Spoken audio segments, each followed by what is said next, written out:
So we provide all the needs that you have in the best ability that we can do that.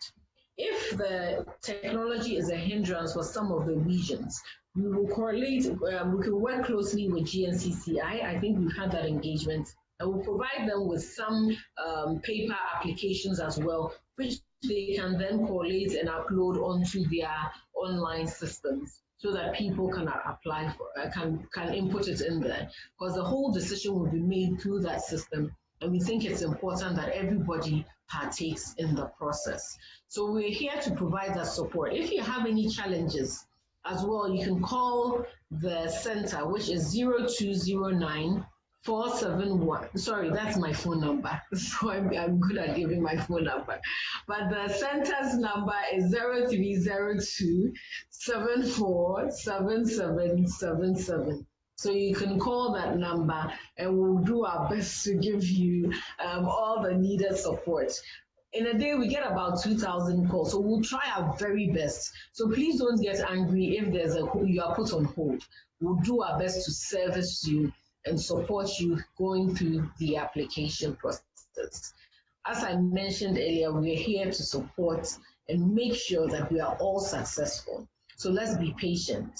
We've also heard that there are some fraudsters who are using our name to collect monies from people. In view of that, we have even waived our registration fee as the National Board for Small Scale Industries. Or we should not even, since you are part of GNCCI, you will not even need to register a program. So we work closely with you and ensure that everything would work. I've been asked to repeat the office number, and the number is 0302 747777. If you have registered and you haven't gotten a unique reference code, or you are worried about your application, you can always go back and dial *718 *555# and get all the information that you need to be able to better support the work that you are doing. So thank you very much, and we look forward to more conversations and answering your questions. Thank you. Thank you very much, madam. I wish we could clap for you, but this is you for your insight and information provided to us this morning. We really appreciate your time. You know, you have to go somewhere else, but we always count on you and come to you when we need any information from you. The chamber is ready to collaborate with you. So I'll also take the opportunity to repeat your number again, so those who could not get it can now write it down. 0302 747777. 0302 747777. And the application is free. You don't have to pay anything to apply. If there's something that you need clarification or you don't understand, you can get in touch with the timber and we can assist you in that direction. Thank you very much, madam. So we're going to continue our program. We come back to the normal program, and now the president of the chamber will give us the opening remarks. Thank you, Mr. CEO. Let me first of all thank Mrs. Kosi, Gncci Ii, for her time and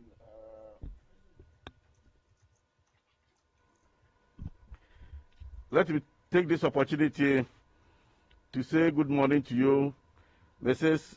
Kosi Gncci Ii, Executive Director of NBSSI, for your time and the cooperation and a sense of duty, seriously, your meritorious service to the chamber and to the private sector and to Mother Ghana. In fact, I was highly impressed at the presidential launch at the Jubilee House last week. That's exactly 1 week yesterday. How you articulated your point and was able to take us through this stimulus package, which we thought it was only 600 million, but after the discussion, you made us understand that The participating banks will also top it up with 400 million. And now we are talking about 1 billion Ghana cedis to make businesses that have suffered at this pandemic period to make businesses stand well at this time. So, Mrs., thank you so much. We also know that due to your urgent work to be done, you have been invited by the Parliament of Ghana to help them discuss a few other issues as well. So, members, the panel members and participants, Madam will leave us and we'll let somebody stand in for her when it comes to questions time so that she'll be able to take us through and get us what you actually want. So, Madam, once again, we appreciate you and may the good Lord bless you. Thank you.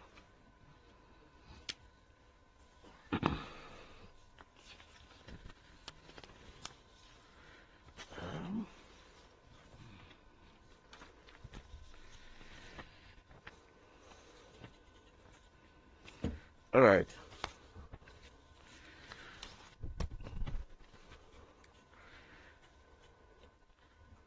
Good morning, distinguished ladies and gentlemen.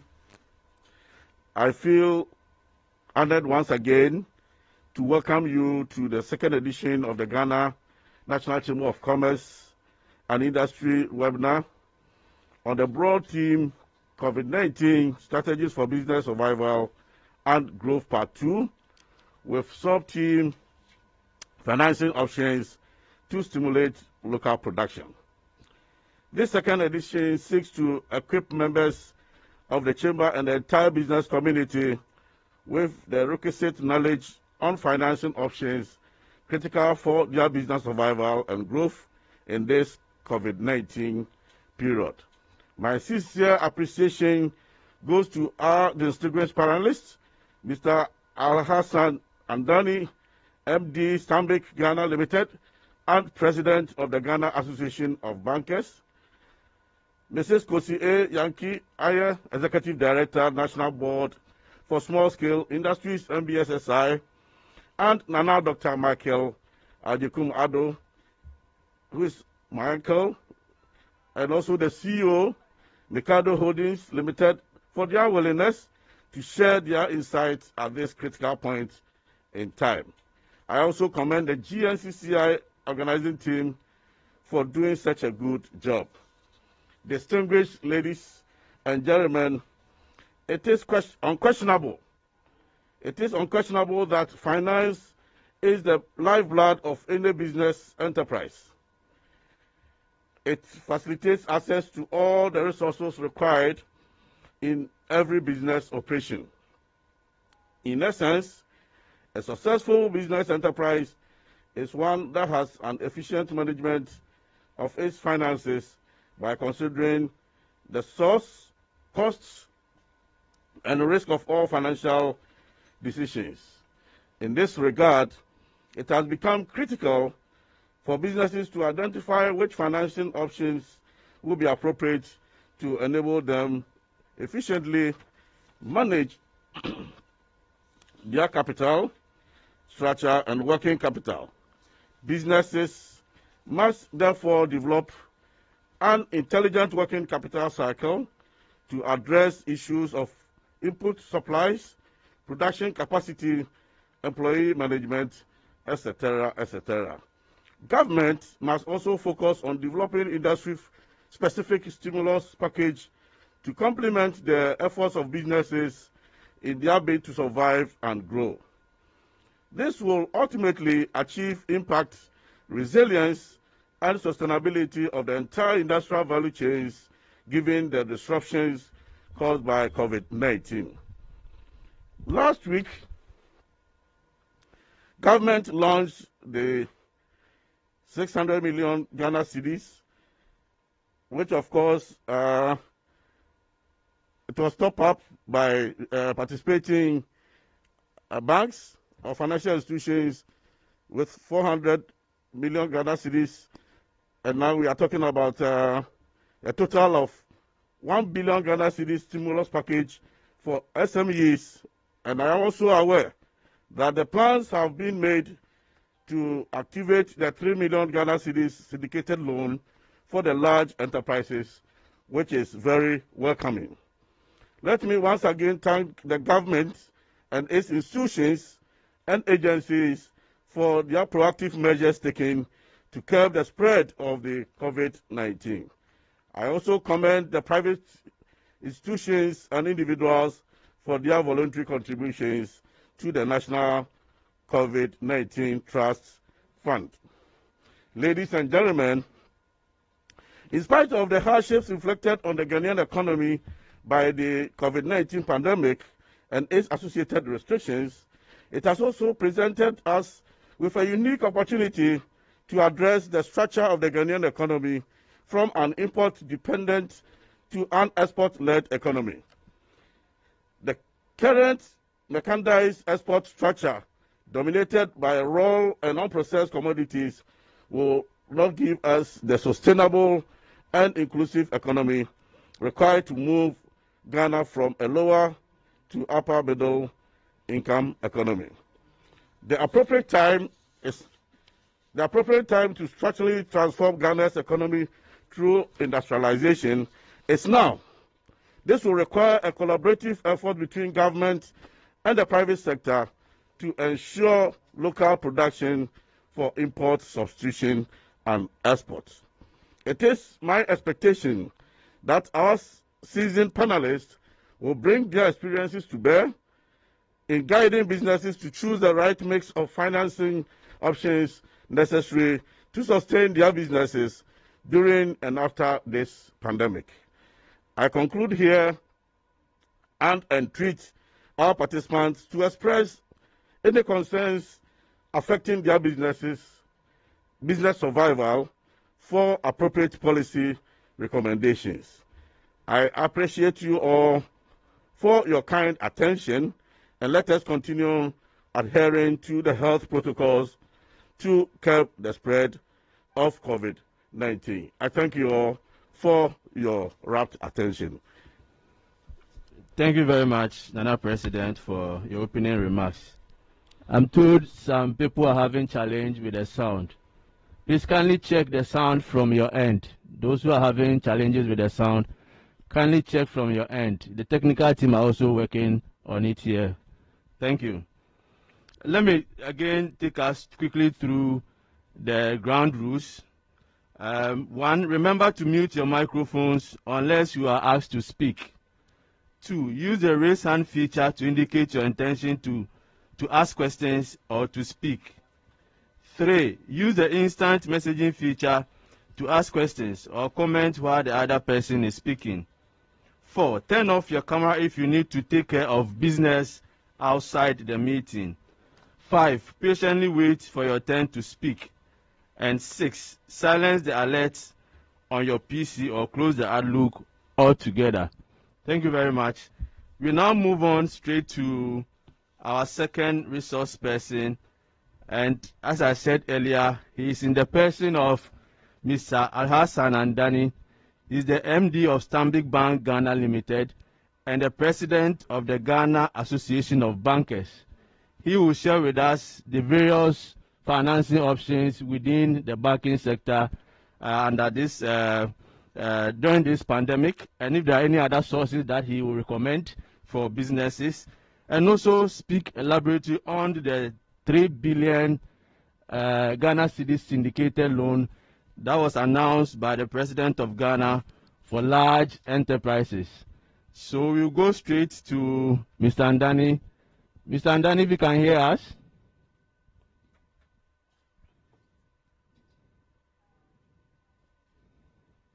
Hello, Mr. Andani.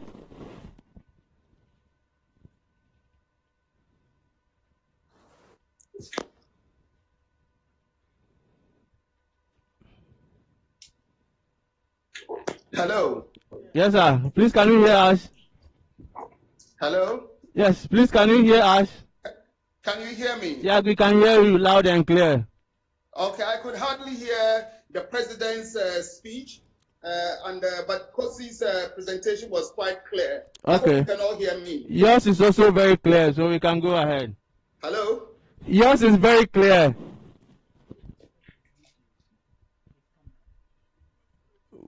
Hello. Right, thank you very much. Yes. So just to start off, say that just a moment, sir. The Bankers Association. Okay, please go ahead, please. Okay.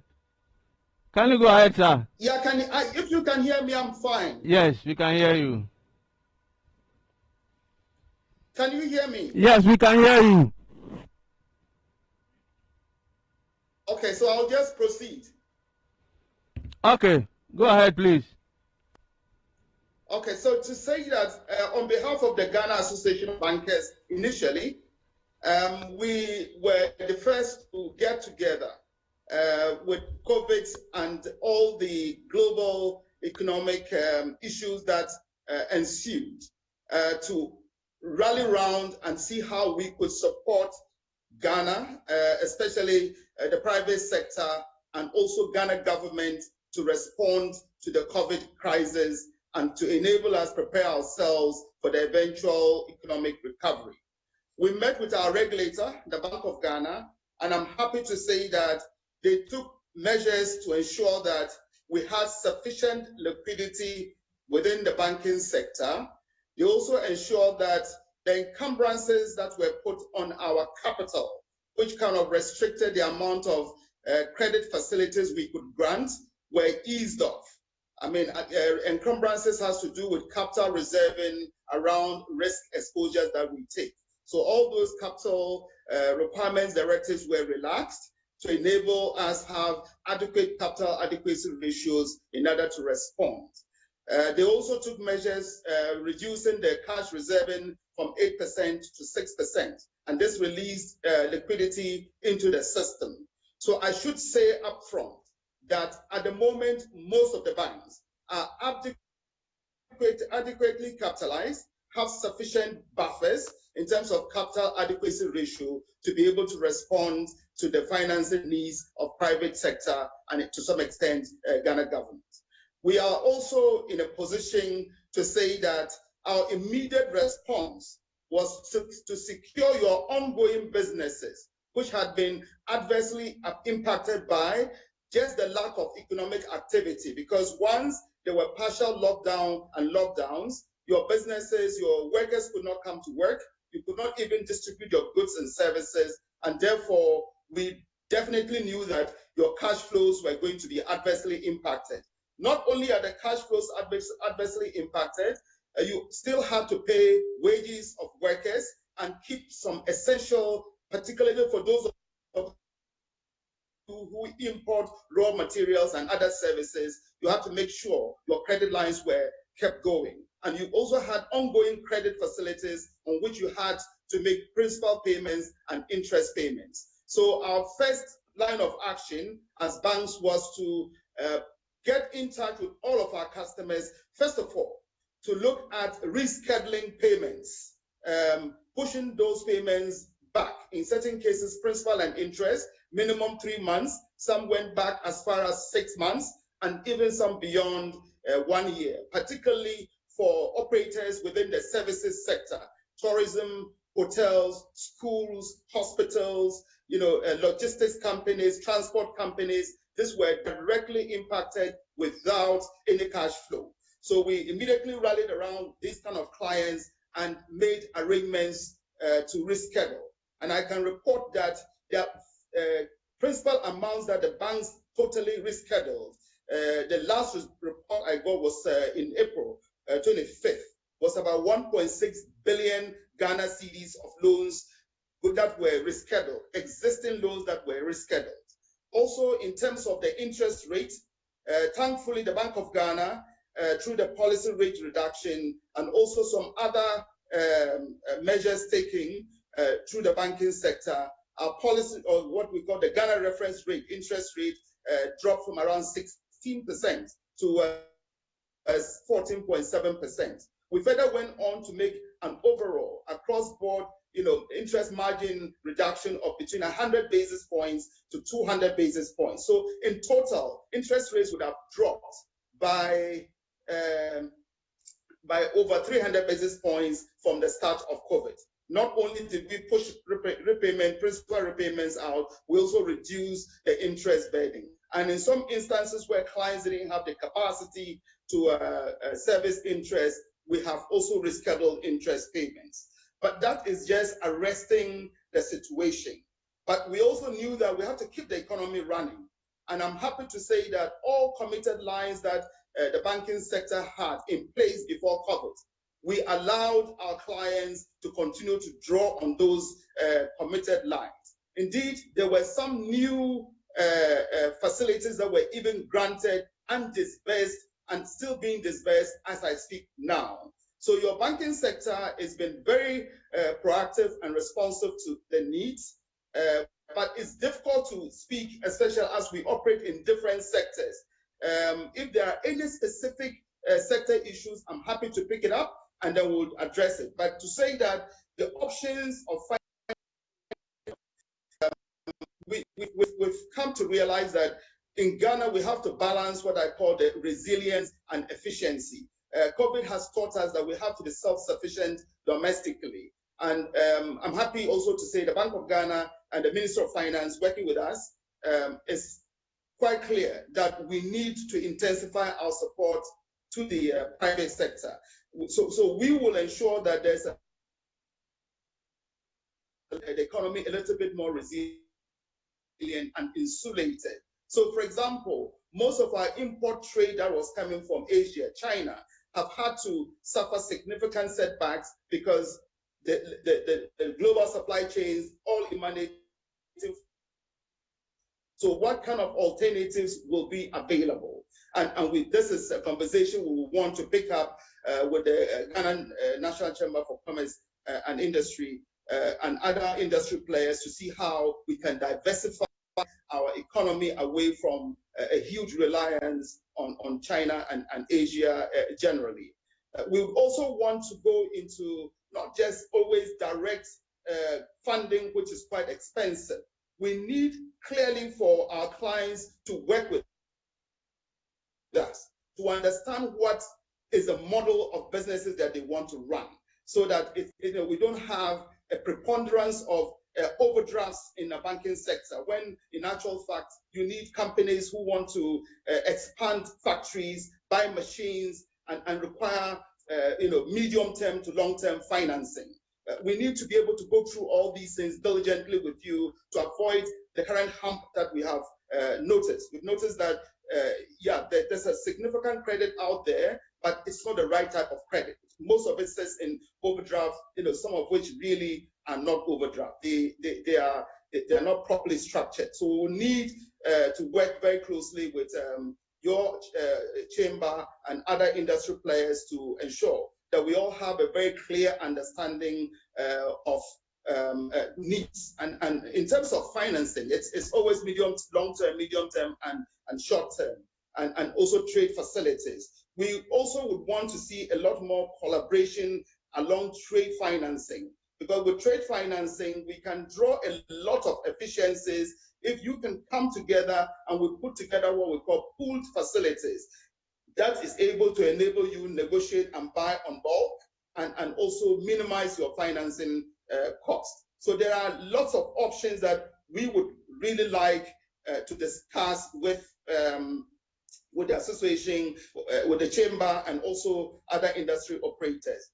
But suffice to say that we have support from the Minister of Finance. We have support from the Bank of Ghana. I just like to touch on the 3 billion facility. So our initial response to COVID as the banking sector was to try and put together a syndicated facility of the amount that is being mentioned to support particularly those in the pharmaceutical area, and also trade houses that were selected or supposed to have been selected by the Minister of Finance and the Minister of Health to bring in critical supplies for us to manage the health system in order to avert significant losses coming out of COVID.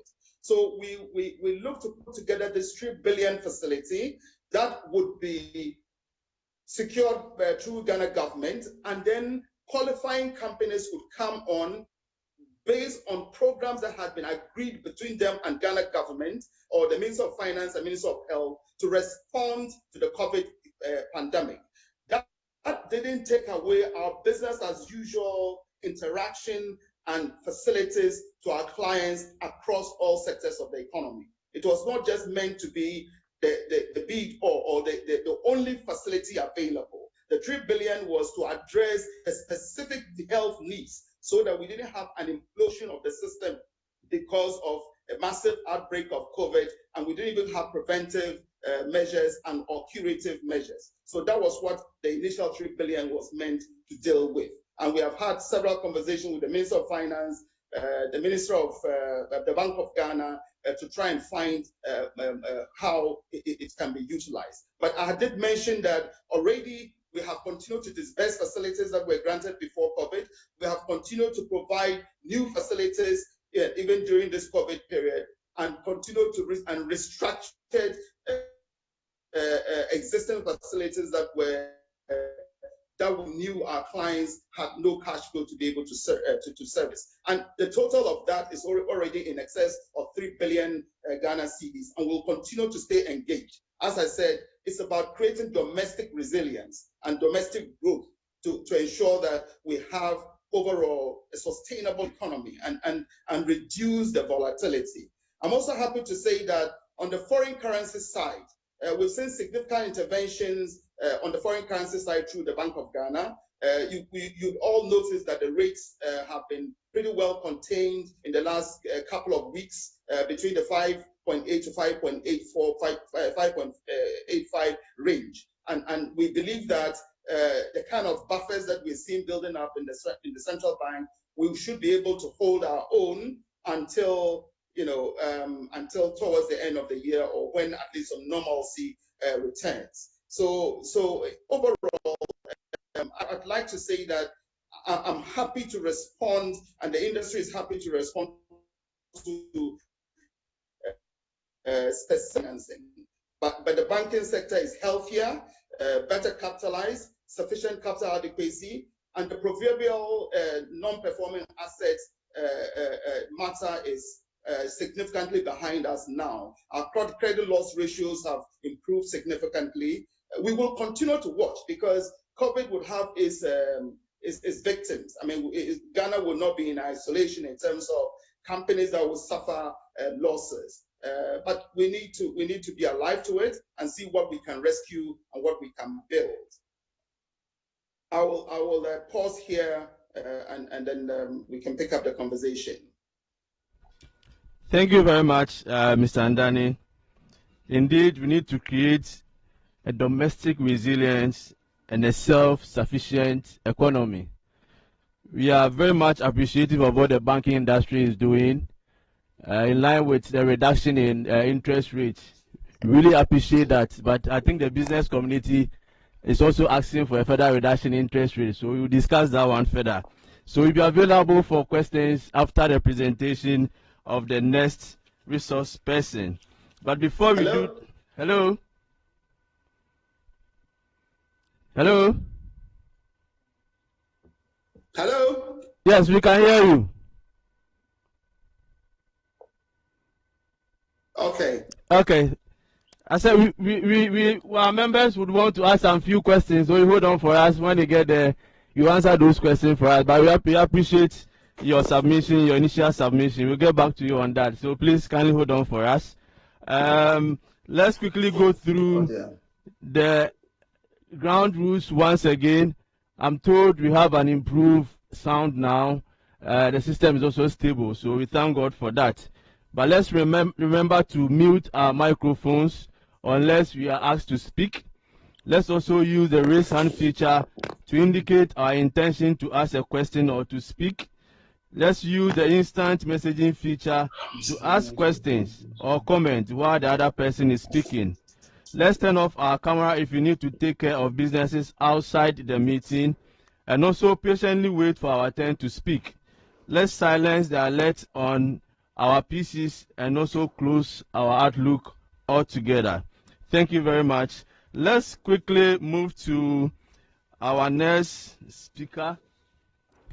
He is in the person of Nana Dr. Michael Ejekum Ado. He is a chief and incabom of the New Drabin traditional area in Koforidua. He's an industrialist. He's the CEO of Mikado Holdings. You all know Kama. I think he's popularly known by Kama. And he's been in the pharmaceutical sector over a long period of time. Now, we all know how during the initial stages of the COVID-19, during the restrictions, we all struggled to get sanitizers. A bottle which initially was sold at 5 cedis was now about 20 and 25 cedis, which means that the local companies need to quickly respond to that gap. But I think we had the potential to do that. Now, it's important that we build a capacity as a country to be able to produce locally and also fill in the material that we import and also export the excess that we produce. So Mr. Nana Dr. Ejekum Ado will now take us through how, after getting the financing, we can stimulate local production for import substitution and also for export, and also take advantage of the continental free trade area. So I move straight to Nana Dr. Ejekum Ado of Mikado to share his initial submission, his presentation, which will look at stimulating local production for import substitution and export. Before he starts, let me quickly say that those who are not members of the chamber, the opportunity is here for you to join the chamber so you can benefit from some of our programs. This is one of such programs that we are organizing. And we have 7 branches across the country. The head office, that is the National Secretariat, is on the first floor of the World Trade Center. The Accra branch is on the 2nd floor of the Adabla Plaza around ATTC Kokomlimli. Then we have the Tema branch, which is on the 3rd floor of the Total Logistics, adjacent to EcoBank Tema main office. Cape Coast Chamber is on the 1st floor of the UCC Credit Union building, and then the secondary Takoradi Chamber of Commerce is on the ground floor of the APS building, and then we have the Takwa Chamber of Commerce on the 2nd floor of the Allied Filling Station, Takwa Bogosu Road, and then for Kumasi it's on the 2nd floor of the Cocoa Board Jubilee House, Edum, and then for Wa it's on the Alaji Sani building, Panguri Wa. So those who want to join the chamber can contact any of our offices and join the chamber. I hope Nana Dr. Ejekum Ado is ready to take us through. So Nana, thank you very much. Thank you very much, Mr. President, and all the organizers. Like you are doing a good job at the chamber. I'm also excited to be part of this program to discuss with you how we stimulate local production. It's long overdue that Ghanaians should be self-sufficient. So when we are producing, we are talking about getting raw materials to produce something. And as a country, we have all the resources, especially in the agri-sector. But why do we have to import everything? If you want to do any business, you are talking about 6 factors, which I call it 6 M's. That includes power, marketing, materials, machines, minutes, that's time, and then money. These 6 M's are factors of any kind of business, be it a church, school, manufacturing, service industry. You require all these M's to be in place. The most important of all these is the manpower. The least important is the money, which is almost available. So which means that Ghanaians should be good enough to succeed, especially in the private sector. If money is not the key factor, the key factor is manpower. So my dear friends, stimulating local production, if the mindset is right, we should be able to do it. Now, marketing is also about the mind. If you talk about marketing and you are not selling much, then you are not marketing. Stimulating local production requires the demand. If I produce, will the people buy? Will the people patronize it? For now, I think you all agree with me that Ghanaians are so used to imports, foreign goods. You talk about food, we prefer fried rice to kalawole. Talk about the medicine, foreign goods. Now they require Johnson & Johnson products instead of local products. Talk about furniture, Chinese furniture instead of local. Every aspect of the economy is now foreign, which means that we are selling our birthright. So if I'm a local producer and people are not buying my products, how would I be encouraged, motivated to do more? So let us talk about the mindset through the top to the down. Local production requires that whatever we produce, people will patronize. So let us start with this COVID-19 issue to realize that we don't need to import raw materials all the time, because the time will come when these raw materials are not coming. Then what do we do? My dear friends, this sanitizer itself requires some raw material to be imported. We were to import them from India, and they said no exports of raw materials should move from India to the rest of the world. Then what do? We have to quickly think of how we can raise local production of alcohol. And people were just talking about apeteshi. But how much can apeteshi in Ghana can satisfy the whole Ghanaian population? Which means that the way we even produce the alcohol is not good enough. We don't have the machinery. We don't have the raw material. So what do? This pandemic is a wake-up call for the government, for the private people, for the public, for individuals to realize that it's about time that we showed interest in our own, food, in our own furniture, in our own materials. And I'm happy the president is promoting this local African wear so that tailors can also get jobs. Mindset of the people is what I want to emphasize today, that those of us in the production should believe that what we are producing is good enough. The packaging is good, the content is good, the quality is high, that can match any product from any part of the world. If we can assure the public in this way, I'm sure the public will also patronize.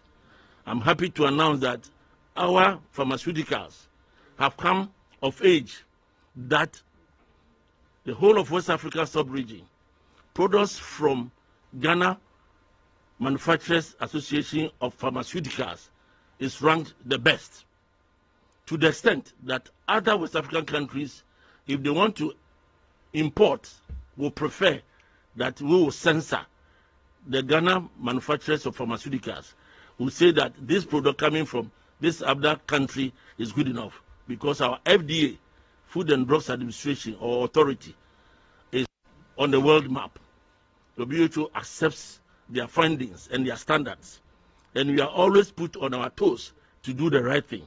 And I can assure the public that products coming from pharmaceutical manufacturing facilities in Ghana are of highest quality and can match any quality from any part of the world, if not even better. So, my dear friends, local production will demand that our quest for local products should be high. How on earth that we have all these poultry farms and we are still importing chicken, frozen chicken? If it's frozen for more than 2 weeks, it's no more quality, because the vitamins in it are all dead. Anything like fruits, if you put it in a refrigeration or deep freezer, you destroy all the vitamins, the chemicals, the bonds are all broken. So you are not eating anything at all. And in that case, we are going to encourage other types of diseases, not COVID-19 only. There are other diseases that will kill us more. Diabetes is killing because people are patronizing local or foreign drinks called, especially the Christians, that we don't take alcohol. So we take minerals. It's all sugar. Carbon dioxide, which you are supposed to expel from your body, you are now going to take it in. Because carbon dioxide protects the minerals. So that kind of sugar, if you take one Coke, it's about 14 sachets of sugar. That if you go to a hotel, they give you a sachet of sugar. 14 of that makes one bottle Coke. And if you go to America itself, the taste of Coca-Cola in America is less than the taste of Coca-Cola in Africa, especially in Ghana. Too sweet. So we are killing ourselves, and a lot of us are diabetes. If you get diabetes, remember that you may be amputated one way or the other in your body. If you take all these spices, which we use instead of natural spices, we are using chemicals. Most of them have this monohydrate, and that can kill the mental capacity of you. So in no time, in 10 years, 20 years, you realize that you cannot think properly because of the spices that you've been taking all through. Your hypertension will also increase. So why don't you encourage the local precursor, the other spices that we have locally, naturally, and that will help you have a better health. I also want to emphasize on the fact that this money, if it's given to us, our financial management is also not the best. We don't know how to prudently finance or manage our finances. So I will entreat the Institute of Bankers to also be giving education to the private sector on financing management. Because if you give the person the loan, 50,000, 1 million, and doesn't know how to handle it, or he sees the money as a windfall, as manna. So in no time, his expenditure pattern also increases, and then he destroys the money. We are in this country where several times that the government has given interventions through Maslock, through NEYP, and the rest that have been giving monies to people who couldn't pay. In fact, these non-performing loans that the banks are experiencing are because the people don't know how to utilize the money when they are being given the loan. I will entreat the banks to give education. The supply. We are talking about demand and supply. The supply should really be local raw materials. So I will encourage the people to also supply the local raw materials.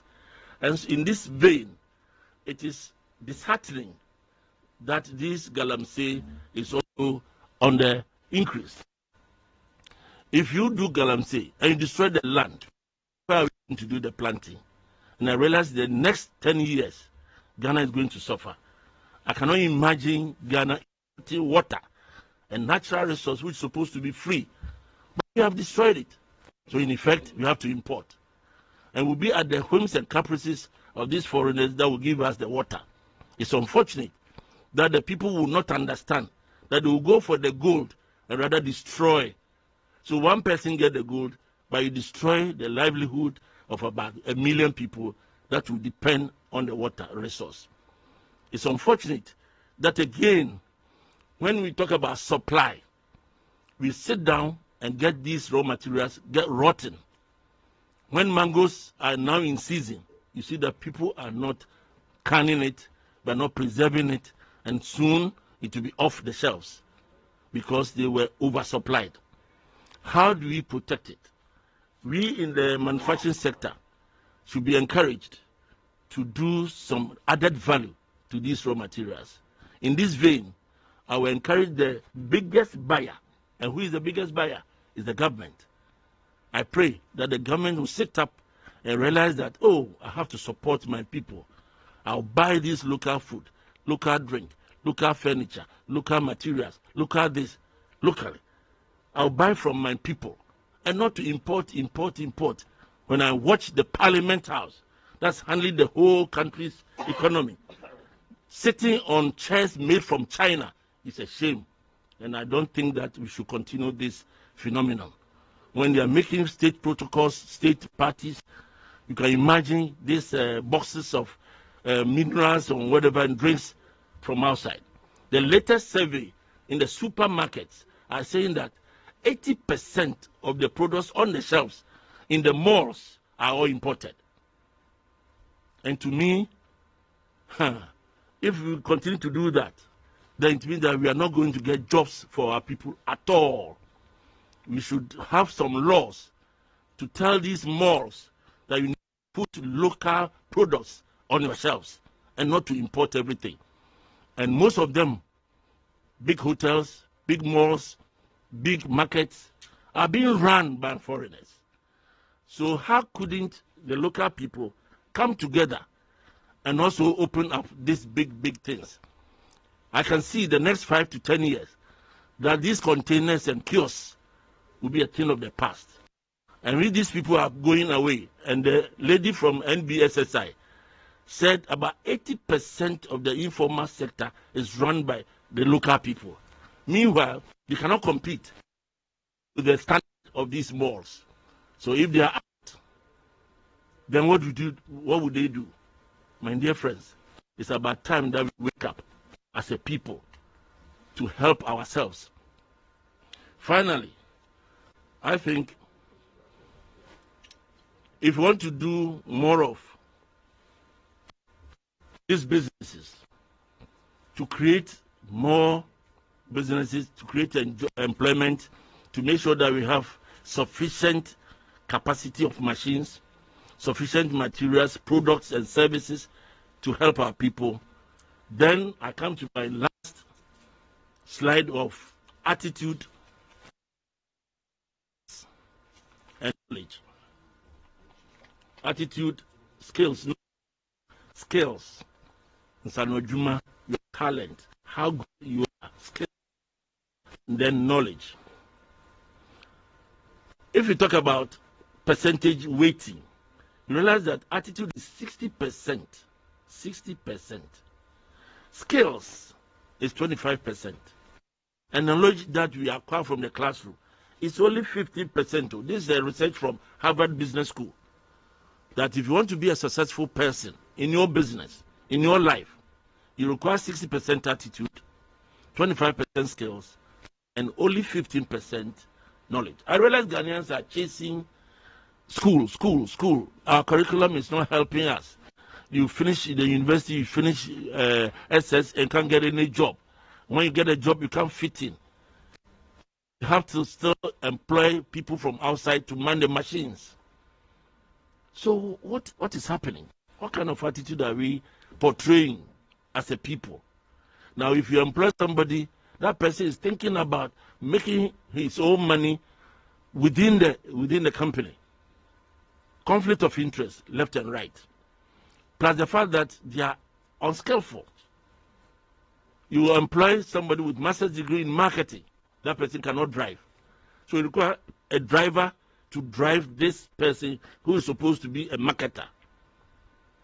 All drivers in this country do not have the mechanic wherewithal. So they use the vehicle without understanding the mechanism of the machine they are using. So accidents left and right.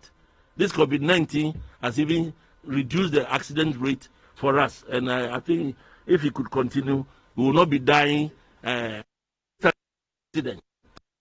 If we have to go as a people to run our lives, there are some rudimentary things that we need to learn. Every driver, every driving school should be teaching what is in the machine that they are going to use, the driver is going to use. Attitude. So the driver is just driving recklessly. He's tired by still driving because he doesn't know, and he kills hundreds of people every year. Attitude, 60%. How do we run our life without the right attitude? It's not only talking about honesty. No, that is important. Reliability is important. But attitude of competencies, attitude of knowing what to do at the right time, at the right place, very important. When we are talking about skills, which we should acquire alongside our education, we don't have it. So you finish economy, you finish with home economics, agric, pharmacy, and you don't have that practical knowledge, then you are in trouble. Because you get the certificate all right, but when you are put into the seat of production of the business, you don't know how to run it. You would have finished business management, and yet you don't know how to run your business. So I would entreat the ministry of whoever teaches us how to go out there to live a life to add certain things to the curriculum. I can see stimulating local production for exports, and then we substitute imports. Right now, from my experience, my advice to the government is that we should encourage the local production of the raw materials that we'll be using. Some time back, the Swami people were also doing machines locally. This COVID-19 has also brought us some innovative, creative machines that people have been using to bring out the sanitizer, the alcohol, the wiper, and it's so wonderful. We will require some industries to take these up and then produce more, which means that with the right method, we can make our own machines. With the right attitude, we have our own raw materials, which means that we can come out with our own products and do our own services. Ghanaians are supposed to be the most hospitable group of people, which means that our marketing skills is innate. It's a talent for us. So why do we struggle? So all the embassies all over the world, Ghanaian embassies I mean, should be encouraged to do marketing for us so that people can import from various countries looking for products from Ghana. And that will also encourage us to do the export. So give me the cedis or the dollars to do my production. I should be able to sell to my neighboring countries. And that will come from the demand I will get from that country, which means that my embassy there has managed to market my products there for me, and then that will encourage us. I will end here and wait for some comments and questions, because talking about this thing, we talk about talent before I end up completely. We have talents in this country. So it's not only manufacturing products, but what kind of talents can we come up? If we had done very well in Brazil, we could have gone to the finals, seriously. Because our first match with Germany, we drew with them, and Germany won the cup. We could have gone. Football is a talent. Can we as a people identify this talent for us that we can export easily? So running, table tennis, football, and the sport in the 21st century, my dear friends, talent will be an order of the day. Let us come up, churches, families, schools, to identify these talents, and then let the Ministry of Sports also come up highly, and then we can export these talents. I am done, and I hope you have enjoyed the talk. Thank you. Thank you very much, Nana Dr. Michael Ajekum-Addo, for your submission. Indeed, this COVID-19 is a wake-up call to all of us. The time to change the structure of the Ghanaian economy is now. We've been importing for so many years, and it's time now for us to produce locally and also export. We've had concerns about sound. Others also complain about, I think, the video. It's working in other places, so please kindly check your laptops or your computers, your internet, your location. Please kindly check on that. I think it's quite specific to each and every one. If possible, you can turn off your video if the sound is not coming, so we can all enhance the sound quality and ensure that we hear what the presenters are saying. Now we are moving straight to question times. I mean, monitoring from the chat, I can see we have a lot of questions for our resource person, Nana, Dr. Ajekum, Mr. Andani, and the NBSSI. I don't know whether the NBSSI rep has joined us. Do we have that person from NBSSI? Okay, so this is how we're going to go about it. We will take 3 questions at a time. The resource persons will respond, and then we take another set of 3. So if you have a question, kindly use your raise hand feature. We will identify you. We will mention your name, and then tell us where you are calling from. Which part of Ghana, is in Accra, Kumasi, wherever, and then you can go straight with your question. So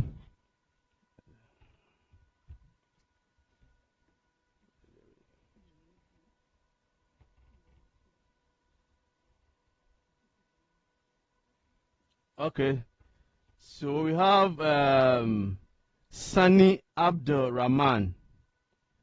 The first 3 we have Sani Abdul Rahman. We have Henry. So Sani Abdul Rahman, can you please go ahead with your question? Hello, thank you so much. Can you hear me, please? Yes, we can hear you. Okay, so my question goes to Mr. Andani. I think at the first webinar, a lot of concerns were raised about the fact that some banks are somehow skeptical to offer loans to businesses, especially SMEs, in this difficult time, considering the fact that the risk component it's very high. But this morning also we are hearing from Mr. Andani that banks are well capitalized, they have enough liquidity to help businesses to revive in this difficult time. So it's a bit confusing. But he pointed out that especially those in the services sector are the ones that somehow get a lot of support from banks in this time. How can SMEs position themselves and prepare well aside the support from the government through the MBSSI, those who want to go for long-term financing or long-term funding or short to medium-term funding from their banks? How can they position themselves well so that banks will somehow support them despite the fact that the risk component is very high in this difficult period? Thank you very much, Sani. I will appreciate or plead with participants to make their questions simple and concise. We have a lot of people who want to ask questions, so just go straight to the question. Henry. Hello? Yeah, Sani, are you done? Can I respond? Okay, Mr. Andani. We will take 3 questions, the others online, and then you come and respond to the questions that are specifically directed at you, please. So we take the other 2 and then you can respond. Okay. So Henry, TMACHGH. Henry, is there anybody like that? Yeah, I'm here. Good morning. Okay, good morning. Kindly go ahead with your question, please. Okay, so I'm calling from the States, and I just want to ask a quick lessons learned question. Okay. Here in the States, there was a stimulus that was passed, but money that was supposed to go to the small businesses, they never had it, right? So my question was to go to Koshianka. Okay. She said applying for the loan doesn't mean you're going to get it, right? So my question will be, what plans have they put in place or have they implemented that will make sure that the companies or the businesses that actually needs the money gets it, but not whom you know? My second question will go to Nana Mike. I think you mentioned about a lot of stuff. What are some of the things that the businesses in Ghana could benchmark with that will make their businesses competitive? Because it looks like we are shy of competition and we tend not to go to the next level. So with this exposure of this COVID-19, what are some of the things that we could do to benchmark so that our product will be at a higher standard in anywhere in the world if we have to sell it? So those will be my 2 questions. Thank you very much, Henry. We move straight to Deborah Adebola. Deborah Adebola, can you hear us? Deborah Adebola.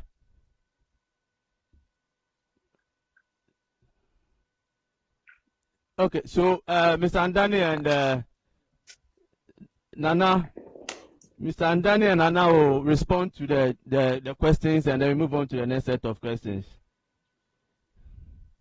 Mr. Andani, if you can hear us. Hello. Yes, sir. Please go ahead. Can I respond now? Yes, please.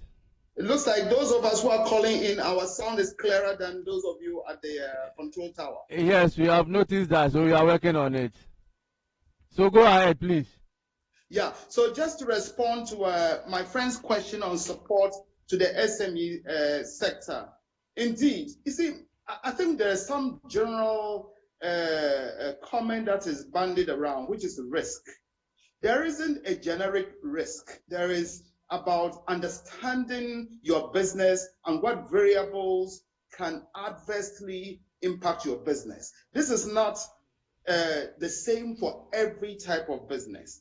So we continue, and our business as bankers is to be your trusted advisors in taking the journey with you. We don't come into your business for 1 year. We come into a business for the long haul. So whatever that business is, we work with you to understand what are the variables that some within your control and those not within your control, which can adversely impact your business. And we work with you to find what we call mitigants and or solutions to those risk factors, and then provide financing, provide whatever support that you need.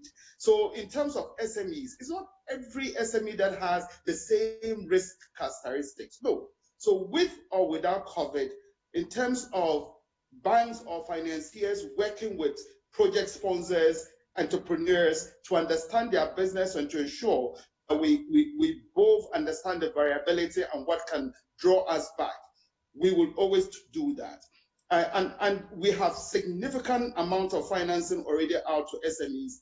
And again, there are no two similar SMEs. I mean, yeah, maybe in the same industry, yes, about 80% of the risk can be industry, but there will always be 20% that is specific to the way you have decided to model your business. And we try to work through those parameters to provide financing. So just to confirm that, yes, this is something we are committed to do. As I said, I did chair that particular General Council meeting where, as banks, we have decided to really ensure that we build domestic resilience in terms of our financing, and we will do that. The other piece that says that we just provide financing to the services sector, that's not what I said. What I said was that hotels, car rental companies, avians, and